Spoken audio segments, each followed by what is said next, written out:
مرسلین کے سر پر ایک ایسا بم پھوڑنے والی ہے جس کے بارے میں مرسلین نے کبھی سوچا ہی نہیں تھا۔ لیکن ابھی تک اس بات کا اندازہ نہیں لگایا جا سکتا کہ شیریں جو کچھ بول رہی ہے وہ سچ ہے یا محض اپنے باپ کی ڈانٹ ڈپٹ سے بچنے کے لیے اور فہام کے ساتھ اپنا تعلق قائم کرنے کے لیے وہ ایسا کہہ رہی ہے۔ جی ہاں ناظرین، آپ کو بتاتے چلے کہ شیریں کے والد مرسلین کو جیسے ہی اپنی بیٹی کی کرتوتوں کا پتہ چلے گا تو وہ اس پر ایک گہری نظر رکھنے والا ہے۔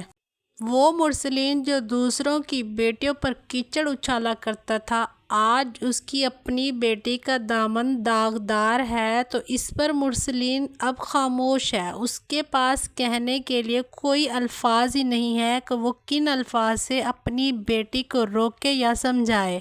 شیریں کالج کا بہانہ کر کر ہر روز اپنے عاشق سے ملنے کے لیے جاتی ہے۔ شیریں کو ابھی تک اس بات کا بالکل بھی اندازہ نہیں ہے کہ اس کے ڈیڈ مرسلین کو ساری بات کا پتہ چل چکا ہے کہ شیریں کیا گل کھلا رہی ہے۔ شیریں اس بات سے بھی ناواقف ہے کہ فہام ایک چالاک اور مکار لڑکا ہے جس کا کام محض لڑکیوں کے ساتھ ٹائم پاس کرنا ہے۔ وہ کسی صورت بھی شیریں کے ساتھ شادی نہیں کرے گا۔ شیریں فہام کی محبت میں اس قدر اندھی ہو چکی ہے کہ اپنے باپ کے سامنے زبان چلانا شروع کر دیتی ہے۔ جی ہاں ناظرین، تو جب مرسلین شیریں سے کہے گا کہ تمہارا فہام کے ساتھ کیا تعلق ہے، شیریں کے پہلے تو ہوش اڑ جائیں گے لیکن اس کا دماغ اس ٹائم بھی کام کر جائے گا اور وہ اپنے باپ مرسلین سے کہے گی کہ میں نے فہام سے نکاح کر لیا ہے۔ ایسا کیسے کہہ سکتے ہیں کہ وہ میرے ساتھ ٹائم پاس کر رہا ہے؟ جلد ہی وہ اس بات کو اناؤنس کر دے گا کہ ہم دونوں کا نکاح ہے۔ لیکن مرسلین جو کہ اپنے دوست وکیل سے فہام کی ساری حقیقت دریافت کر چکا ہے کہ فہام کس طرح کا لڑکا ہے اور اس کا مشغلہ ہی لڑکیوں کی فیلنگز کے ساتھ کھیلنا ہے، لیکن شیریں کو آخر یہ بات کون سمجھائے؟ اس کی آنکھوں پہ تو محبت کی پٹی بندھی ہوئی ہے۔ مرسلین کا برا وقت شروع ہونے والا ہے۔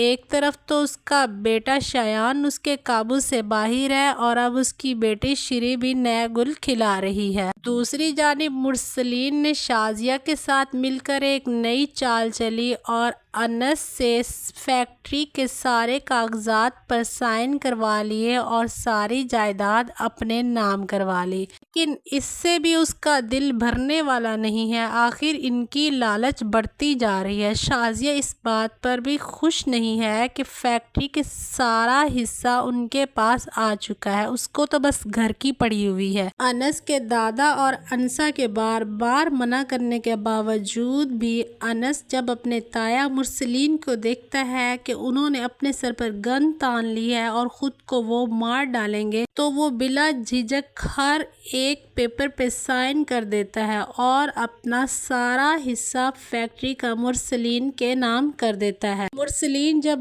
کاغذات پر سائن کروا لیتا ہے تو وہ اپنے باپ سے کہتا ہے کہ میں اس گھر کا حصہ بھی واپس لے کر رہوں گا، دیکھتا ہوں مجھے اس سے کون روکتا ہے۔ پر دادا جان کہتے ہیں کہ تم خدا کے قہر سے ڈرو، تم نے یتیم کا مال کھایا ہے۔ دوسری جانب انسا بہت زیادہ حیران ہوتی ہے کہ انس ایسا کیسے کر سکتا ہے۔ پھر وہ انس سے کہے گی کہ کیا تم ہمیشہ سے ایسے ہی تھے، اپنا سب کچھ دوسروں پر لوٹا دینے والے؟ کیا تم اتنے سخی ہو؟ اس پر انس جواب دیتا ہے، جی نہیں، سخی تو وہ ہوتا ہے جو اپنا مال غریبوں میں تقسیم کر دے، لیکن میں نے تو اپنا مال اپنے تایا کو دیا جو کہ میرے باپ کے برابر ہے، اور دوسرا رہی گھر کی بات تو وہ میں نے اپنی جان سے پیاری بیوی کے نام کر دیا ہے، تو اس میں سخاوت کیسی؟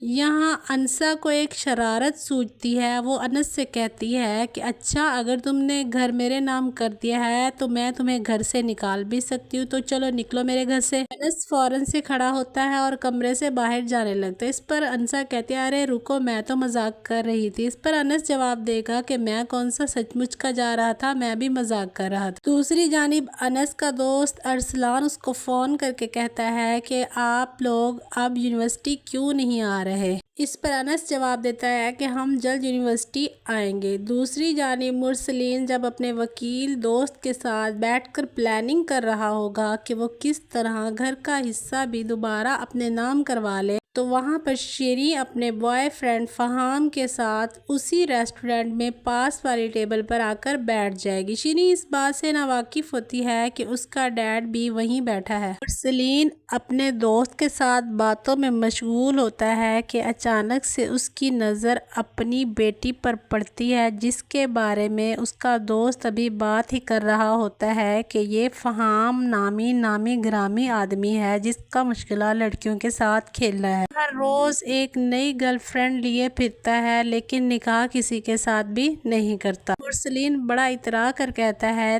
کہ اس میں تو گھر والوں کی ہی غلطی ہے اور لڑکی کی غلطی ہے جو ایسے لڑکوں پر یقین کر لیتی ہے، لیکن مرسلین کو کیا ہی پتا تھا کہ اس کے سر پر قیامت منڈلا رہی ہے۔ وہ پاس بیٹھی لڑکی جس کے بارے میں وہ باتیں کر رہا ہے وہ اور کوئی نہیں، اس کی بیٹی ہے۔ جب شیریں کے سوٹ پر اچانک سے جوس گر جاتا ہے تو وہ کھڑی ہو جاتی ہے۔ مرسلین کی نظر اس پر پڑتی ہے اور اس کو پتہ چل جاتا ہے کہ وہ لڑکی کوئی اور نہیں بلکہ اس کی اپنی بیٹی ہے۔ وہ مرسلین جو دوسروں پہ تو بڑا باتیں کرتا تھا، اپنی بیٹی آئی تو اب خاموشی اختیار کرے گا۔ وہ بار بار کوشش کرے گا کہ وہ کچھ نہ کہے اور اس کی بیٹی سمجھ جائے، وہ سنبھل جائے، لیکن وہ بھلا کہاں باز آنے والی ہے۔ وہ ایک کے بعد ایک ڈیٹ جا رہی ہوتی ہے اپنے بوائے فرینڈ کے ساتھ اور اس بات سے ناواقف ہے کہ فہام اس کو پھنسا رہا ہے۔ جب فہام شیریں کو فش فارم لے جائے گا تو وہاں اس کے ساتھ بدتمیزی کرے گا اور یوں شیریں اپنی عزت نہیں بچا پائے گی۔ یوں مرسلین کا کیا اور شازیہ کا غرور اس کے سامنے آئے گا جب ان کی بیٹی کی عزت ہی نیلام ہو جائے گی۔ شیریں کے ساتھ اتنا برا کرنے کے بعد فہام شیریں سے اپنا ہر تعلق ختم کر دے گا۔ شیریں بار بار اس کو کالز کرے گی اور نکاح کرنے کا بولے گی، لیکن فہام کا نمبر بند جائے گا اور وہ اپنی سم تبدیل کر لے گا۔ دوسری جانب انس اور انسا میں نزدیکیاں بڑھ رہی ہیں۔ انسا جب اپنی فرینڈ کو بتا رہی ہوتی ہے کہ میرے پاس پہننے کے لیے اچھے کپڑے ہی نہیں ہیں، بلکہ کپڑے ہیں ہی نہیں، میں تو مانگے تانگے کپڑوں پر گزارا کر رہی ہوں، تو انس مارکیٹ جائے گا اور انسا کے لیے بیسک نیڈس کی چیزیں لے آئے گا اور اس کو کہے گا کہ تم تیار ہو جاؤ، ہم مارکیٹ جاتے ہیں اور مجھے بتاؤ جس چیز کی تمہیں ضرورت ہے وہ میں تمہیں دلا دوں گا۔ خوش ہو جاتی ہے اور یوں وہ دونوں مارکیٹ جائیں گے اور وہاں جا کر گھر کا فرنیچر خرید لائیں گے، لیکن یہ بات شازیہ سے بھلا کب ہضم ہونے والی ہے۔ انسا اور انس جب واپس آئیں گے سامان لے کر، شازیہ ہنگامہ کھڑا کر دے گی اور بولے گی کہ میں یہ سامان اپنے گھر میں ہرگز نہیں رکھنے دوں گی۔ انس بھی اپنی ضد پر ڈٹ جائے گا اور بولے گا کہ اب یہ سامان واپس جانے والا نہیں ہے، یہ گھر جتنا آپ کا ہے اتنا ہی میری بیوی انسا کا ہے، لہٰذا اب ہم یہ سامان گھر میں شفٹ ضرور کریں گے۔ اس کا بدلا ہوا بیہیویئر دیکھ کر شازیہ بہت زیادہ حیران رہ جاتی ہے۔ بہرحال شازیہ کے بار بار منع کرنے کے باوجود بھی سامان گھر میں شفٹ کر دیا جائے گا۔ انسا بہت زیادہ خوش ہوگی۔ انس اس کو کہے گا کہ بہت عرصے بعد پرانی انسا جلیل کو دیکھا ہے۔ انسا کہتی ہے کہ انسا جلیل تو کہیں کھو گئی ہے، آخر تمہیں کہاں ملی؟ اس پر انس جواب دیتا ہے کہ کھوئی ہوئی چیزیں مل جایا کرتی ہیں، بس کوئی ڈھونڈنے والا ہو۔ لیکن اب اس بات کی سمجھ نہیں آ رہی کہ شایان کا راز کب کھلے گا۔ جی ہاں، نیکسٹ ایپیسوڈ میں دیکھیں گے کہ شایان کا راز بھی کھل جائے گا جب کہ ڈیڈ کے دوست جو سائبر کرائم میں ہیں وہ اس کیس کو اسٹڈی کریں گے تو وہ اس کے ملزم تک پہنچ جائیں گے اور انسا کو جلد ساری حقیقت پتہ چل جائے گی۔ جی ہاں ناظرین، اگر آپ ہمارے چینل پر نئے ہیں تو ہمارے چینل کو سبسکرائب کرنا نہ بھولیے گا۔